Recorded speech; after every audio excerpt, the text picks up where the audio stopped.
Olá, hoje a gente faz uma análise mais aprofundada das ideias de Eliphas Levi. Ele foi uma figura central, né? E às vezes meio enigmática do ocultismo lá do século XIX. Temos aqui bastante material, sabe? Coisas das obras principais dele, como A Chave dos Grandes Mistérios e também Dogma e Ritual da Alta Magia. E uns textos de apoio também. A nossa missão aqui, então, é tentar extrair a essência do pensamento do Levi sobre magia, o poder da vontade, o simbolismo que ele via escondido nas religiões, na natureza, e especialmente sobre essa tal de luz astral. A gente quer entender melhor, né? Esse sistema que é complexo, mas que marcou demais o esoterismo aqui no Ocidente. E é fundamental, eu acho, entender o percurso do Eliphas Levi, que na verdade se chamava Alphonse Louis Constant. Ele teve uma trajetória curiosa. Saiu de um seminário católico, depois flertou com o socialismo utópico e aí finalmente mergulhou de cabeça no ocultismo. Era uma busca, assim, incessante por uma sabedoria mais profunda, sabe? Algo que ele achava que estava escondido por trás das aparências, das doutrinas religiosas mais superficiais, as esotéricas. Ele via nas religiões antigas e até no cristianismo mais primitivo chaves que foram perdidas para entender grandes mistérios. Ok. Então vamos começar a desembrulhar isso. O Levi tinha uma visão bem particular sobre religiões, como o cristianismo, por exemplo, né? Não era só pegar a Bíblia e ler ao pé da letra. Não, de forma alguma. Ele via camadas, sabe? Tinha o sentido literal, que ele achava que era um alimento espiritual mais básico para a maioria das pessoas. E tinha um sentido interno, simbólico, que só era acessível aos iniciados, aqueles que buscavam mais, que queriam ir além. Levi acreditava que as religiões organizadas, as instituições mesmo, tinham perdido ou até escondido as chaves para decifrar esses símbolos profundos. Mas essa sabedoria antiga, segundo ele, foi preservada secretamente em tradições como a Cabala, que é o misticismo judaico, e o Hermetismo. Ah, sim, hermetismo. Você pode dar uma pincelada rápida do que seria isso no contexto do Levi, para quem talvez não conheça tão bem? Claro, o hermetismo é uma tradição esotérica bem antiga, que remonta a uma figura lendária, Hermes Trismegisto. Ela foca em princípios como a correspondência, aquele famoso, o que está em cima é como o que está embaixo, alquimia, astrologia, teurgia, essas coisas. Para Levi, junto com a Cabala, o hermetismo era uma fonte, assim, crucial dessa sabedoria perene, sabe? Essencial para entender os símbolos universais que ele tanto estudava. Entendi. E ele falava também de uma verdadeira religião, certo? Qual seria essa essência por trás de tudo para ele? Para ele, a essência era a caridade. Mas não só caridade no sentido de dar esmola, não. Era entendida como amor ativo. Um amor organizado. Ele até cita aquela descrição famosa de São Paulo, né? A caridade é paciente, é benigna, não busca os próprios interesses, enfim. Não era só um sentimento passivo, era uma força motriz mesmo. Interessante isso. Ele conecta essa ideia de caridade à própria ideia de Deus. Como funciona isso? Exatamente. Para Levi, Deus é amor. E o ato de amar, fundamentalmente, é o ato de dar. O egoísmo, que ele via como você reter para si esse fogo divino, seria a raiz do mal, a própria essência do inferno. Digamos assim, por outro lado, expandir esse amor, sabe, sair da esfera pessoal para a família, para a nação, para a humanidade toda, isso seria a própria manifestação da vida divina. Isso ecoa diretamente aquele amai-vos uns aos outros, né? A ação de se doar é central na visão dele. Faz sentido, mas ele também era bastante crítico de como as religiões estabelecidas, as instituições, funcionavam na prática, né? Ah, muito crítico, muito mesmo. Ele atacava o que ele chamava de fariseus de todas as sinagogas e de todas as igrejas. Aqueles que se apegavam só à letra morta da lei, sabe? E acabavam se tornando tiranos da consciência das pessoas. Ele contrastava essa postura com figuras como Moisés e Jesus, que na visão dele vieram justamente para quebrar esses julgos, para libertar o espírito humano, reconectando as pessoas à verdadeira lei do amor. Tá, agora Agora a coisa fica realmente interessante. A magia. Para Levi, isso era bem mais que truque de palco ou superstição, né? Sem dúvida alguma, ele via a magia como o exercício de um poder real, uma ciência mesmo, que utiliza uma força natural superior às forças comuns do nosso dia a dia. Era a ciência dos magos antigos. E o núcleo dessa ideia toda é o que ele chama de grande agente mágico. Esse agente mágico, ele tem vários nomes, né? Você mencionou luz astral, azote. Isso, exatamente. Luz astral é talvez o termo mais comum que ele usa. Mas ele também usa outros como Azoth, que é um termo da alquimia, ou Od, que faz referência às pesquisas do von Reichenbach sobre uma força vital. Basicamente são nomes diferentes para a mesma ideia. Um agente universal, um meio sutil, extremamente poderoso, mais potente que o vapor, por exemplo, e que era conhecido pelos antigos sábios e que podia ser direcionado pela vontade humana, desde que treinada para isso. Levi via as descobertas do Mesmer sobre o magnetismo animal, por exemplo, como uma redescoberta parcial dessa mesma força universal. Então, essa luz astral seria tipo uma energia neutra, que a vontade humana pode meio que colorir ou direcionar? E a imaginação? Qual o papel dela nisso tudo? É uma ótima forma de colocar, sim. A luz astral seria esse meio plástico universal. E aí entram os dois grandes motores, a vontade e a imaginação. A imaginação, para Levi, tem um poder formativo imenso. Ele dizia que ela molda o feto no útero, que ela influencia nosso destino, que pode até direcionar o contágio de doenças ou o impacto de uma arma. É a capacidade de visualizar, de dar forma às coisas na mente. E a vontade, então, seria a força que impulsiona essa forma criada pela imaginação? Exatamente. A vontade é a chave mestra de tudo. Levi era muito, muito enfático quanto a isso. Ele até resumiu em alguns axiomas da vontade. Ah, lembro de ter lido algo sobre isso. Sim, como aquele nada resiste à vontade do homem quando ele sabe o verdadeiro e quer o bem. Ou o contrário, né? Querer o mal é querer a morte. E tem um muito poderoso também. Quanto mais a vontade supera obstáculos, mais se fortalece. É por isso, ele argumentava que figuras como Cristo glorificaram a pobreza e a dor, não como fins em si mesmas, claro, mas como obstáculos que forjam uma vontade indomável. A inércia, a falta de vontade, era para ele o pior dos pecados. Nossa, essa ideia da vontade fortalecida pelo obstáculo é forte mesmo. E como essa vontade interage com a luz astral na prática, segundo ele? Como funcionaria? Bom, a vontade agiria sobre o que Levi chama de nosso mediador plástico. Pensa nisso como se fosse a nossa interface pessoal com essa luz astral universal, sabe? A nossa porção individualizada dessa energia. Quando a gente quer algo com muita intensidade e foco, a nossa vontade molda esse mediador à imagem dos nossos desejos e atrações. E isso, por sua vez, atrai ou repele forças correspondentes lá na luz astral. É uma ideia que ecoa um pouco para Celso e o conceito dele do magnes interno, o ímã interior do mago, sua capacidade de influenciar a realidade através da vontade focada. Entendi. Então, se a vontade e a imaginação são os motores que atuam sobre a luz astral, Levi acreditava que existiam tipo uns manuais ou mapas para entender e usar essas forças do jeito certo. É aí que entram a cabala e o tarô. Precisamente, é isso mesmo. Se a vontade direciona a energia, Levi via na cabala e no tarô as chaves antigas para, primeiro, entender a estrutura dessa energia e, segundo, para estruturar essa direção da vontade.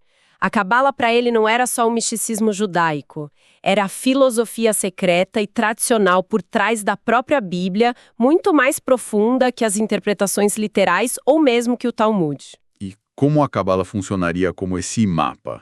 Assim, sem entrar em todos os detalhes, claro, mas qual a lógica para ele? A lógica está na estrutura principalmente. Levi focava muito nas letras hebraicas. Ele não via como meros caracteres, sabe?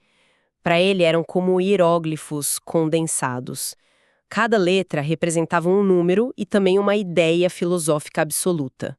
A combinação dessas letras e números, como no tetragrama, aquele nome divino, Yod-Heh-Vav-Heh, revelaria as leis fundamentais do universo. E, claro, tem os 10 sefirotes, que a gente pode entender como 10 princípios ou emanações primordiais, tipo Keter, a coroa, a fonte, Tifaret, a beleza, o equilíbrio, e aqueles polos opostos de Chesed, misericórdia, e Geburah, severidade. Esses sefirotes formariam a árvore da vida, que seria um diagrama que mapeia tanto o cosmos quanto a alma humana. Era um sistema para decodificar a realidade, basicamente. Entendi. Um sistema bem complexo. E o tarô? Ele via como algo parecido, um outro sistema simbólico? Sim, exatamente. O tarô era outra chave essencial para ele. Levi o chamava de livro de Hermes ou livro de Tote. Ele acreditava que o tarô era um resumo pictórico, em imagens, muito antigo, da filosofia universal. A pedra angular das ciências ocultas, ele dizia. Cada arcano maior seria um símbolo potente, carregado de significados interligados. Poderia dar um exemplo de como ele interpretava um arcano? Só para a gente ter uma ideia mais concreta? Claro, um exemplo clássico é a 7ª chave, o carro. Levi via ali o triunfo da vontade direcionada. A imagem mostra um vencedor num carro cúbico que representa a estabilidade, a matéria, sendo puxado por 2 esfinges, uma branca e outra preta. Elas representam as forças opostas, bem e mal, atração e repulsão. O interessante é que o condutor não tem rédeas visíveis. Ele controla as esfinges pela força da sua vontade e do seu cetro, que simboliza o poder mágico. É uma alegoria perfeita do mago que domina as dualidades do mundo através do equilíbrio e da vontade direcionada. Outros arcanos, como a justiça, equilíbrio, o eremita, prudência, iniciação, a estrela, verdade, esperança, todos eram lidos de forma parecida, como capítulos desse livro simbólico universal. Falando em símbolos potentes, o pentagrama também é central para ele, né? Aquela estrela de 5 pontas. Importantíssimo. Central, para Lévios, o pentagrama com uma ponta para cima simboliza a inteligência humana, o microcosmo, dominando os 4 elementos e as paixões inferiores. É o signo da vontade direcionada para bem. Mas ele alertava muito sobre o duplo significado. Se você inverte o pentagrama com 2 pontas para cima, ele se torna o símbolo do Baphomet, aquela figura da cabra do Sabbath. Aí representaria a subversão da ordem, a inteligência servindo aos instintos mais baixos. Ele associava isso a práticas de magia negra e a geração puramente material, sem espírito. Isso nos leva a um tema que parece constante em Leves, a dualidade. Luz e sombra, bem e mal, ativo e passivo, a severidade, Geborá, e a misericórdia, Chesed, que você mencionou. Sim, a dualidade está por toda parte na obra dele. Mas o ponto crucial para Levi não é só o conflito entre os opostos, mas a necessidade dessa oposição. É a tensão entre esses polos que gera o movimento, a vida, o equilíbrio. Pensa nos polos de uma bateria, né? Sem a diferença de potencial não tem corrente elétrica. A harmonia universal, para ele, surge dessa simpatia dos contrários. A cruz, que é um símbolo tão central no cristianismo e em outras tradições, representaria exatamente essa junção dos opostos, o ponto onde o equilíbrio é finalmente alcançado. Interessante. Então, nesse contexto todo, como seria o perfil do verdadeiro iniciado, do mago ideal segundo Levi? O que definiria essa pessoa? Olha, o iniciado seria alguém que consegue encarnar aqueles 4 verbos da magia que a gente já mencionou meio por alto: saber, ousar, querer e calar. Ele possui o conhecimento, representado pela lâmpada que ilumina. Ele tem a audácia de usar esse conhecimento para o bem, o bastão do poder. Possui uma vontade inabalável, que é o motor de tudo, e sabe manter o silêncio sobre os mistérios sagrados, o manto da discrição. Fundamentalmente, ele está acima das paixões descontroladas. Porque as paixões são passivas, reativas, né? O mago busca ser ativo, mestre de si mesmo. Ele busca a razão absoluta, o equilíbrio, a harmonia universal através dessa compreensão profunda das dualidades. E essa compreensão permitiria ver além do óbvio, imagino. Exatamente. O iniciado, segundo Levi, compreende o visível como medida proporcional do invisível.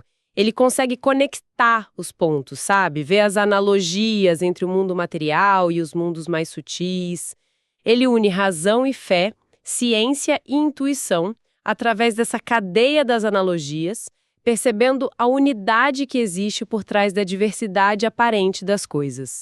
Levi fazia uma distinção bem clara, né, entre essa alta magia, essa ciência que ele descreve, e o que as pessoas geralmente pensam como feitiçaria, bruxaria. Há, sim, uma distinção fundamental.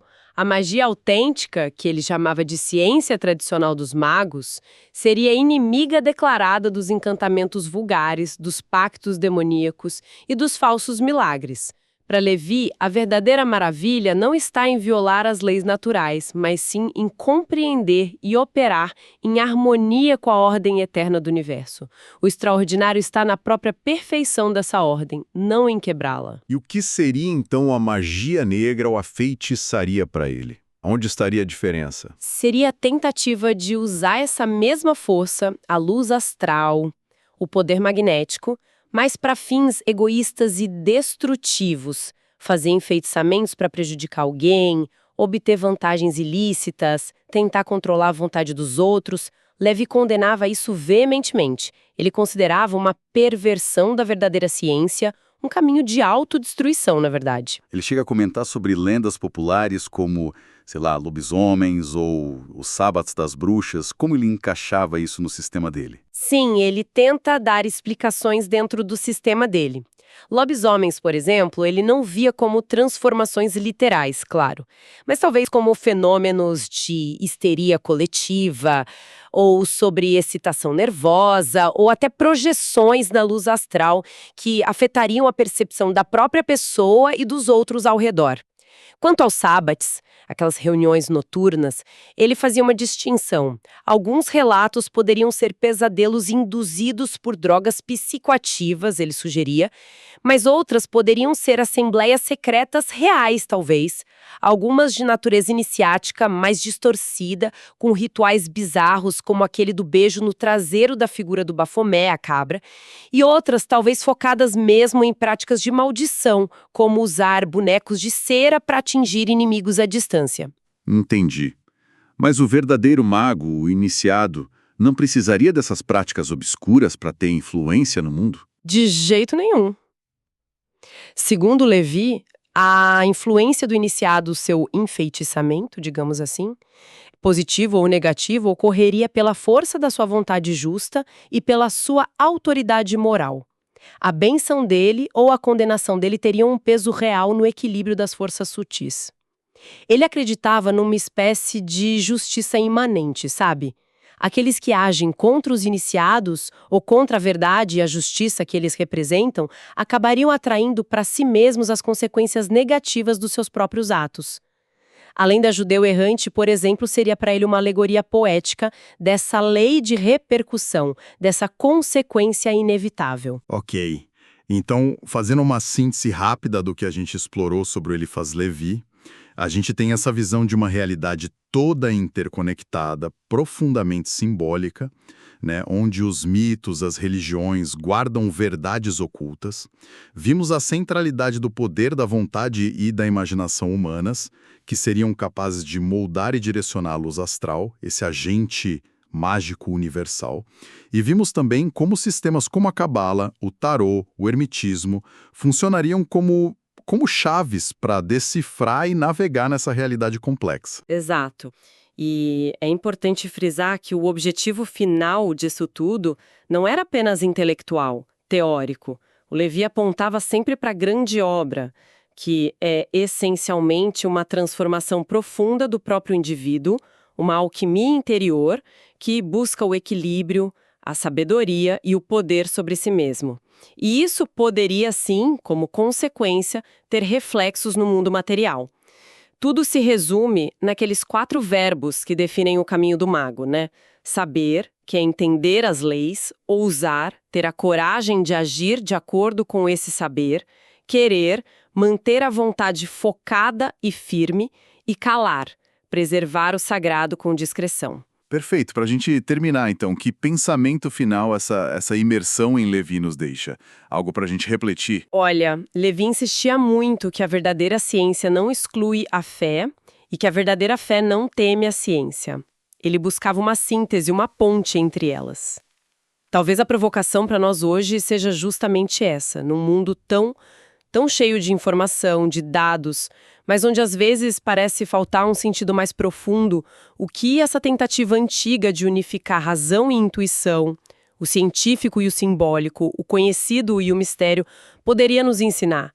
Como essa busca por equilíbrio, por ver as conexões ocultas, por entender o visível como medida do invisível, como ele dizia, poderia enriquecer a nossa própria jornada de compreensão do mundo e de nós mesmos. É algo para se pensar, né?